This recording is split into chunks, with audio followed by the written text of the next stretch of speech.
Hi friends, అందరూ ఎలా ఉన్నారు? నేనైతే ఇప్పుడు గడ్డి జున్ను ఎలా చేయాలో చూపిస్తాను. ఇది బయట దొరుకుతుంది ఈ గడ్డి మనకి.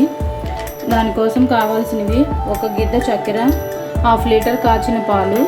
ఇప్పుడు దీన్ని ముక్కలు ముక్కలుగా కట్ చేసి ఒక గిద్ద వాటర్ పోసుకొని దాంట్లో నానబెట్టి ఒక 5 మినిట్స్ తర్వాత స్టవ్ మీద పెట్టి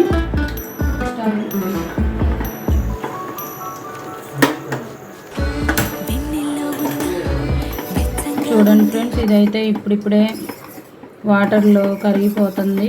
ఇది కరిగేలోపు మనం ఇంకో స్టవ్ మీద పాలు పెట్టుకుందాం. ఈలోపు పాలు మరుగుతూ ఉంటాయి. చూడండి ఫ్రెండ్స్, ఇదంతా వాటర్లో కరిగిపోయింది. పాలు అయితే మరిగినాయి. ఇప్పుడు దీంట్లో మనం చక్కెర వేద్దాం. చక్కెర ఇష్టం లేని వాళ్ళు బెల్లం కూడా వేసుకోవచ్చు. ఒక గిద్ద బెల్లం.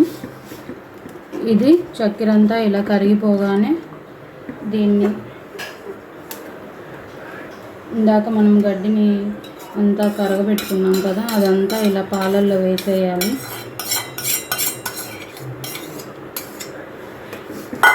ఇలా 2-3 పొంగులు రావాలి పాలు బాగా. చూడండి ఫ్రెండ్స్, ఇలా పొంగులు వస్తుంది. ఇలా ఒక 2-3 నిమిషాలు అలా పొంగులు రానిచ్చి తర్వాత పళ్ళెంలో కొంచెం నెయ్యి వేసుకొని దీన్ని ఇలా పళ్ళెంలోకి వేసుకొని ఒక గంట ఆరనిస్తే చక్కగా ముక్కలు ముక్కలుగా వచ్చింది టేస్టీ.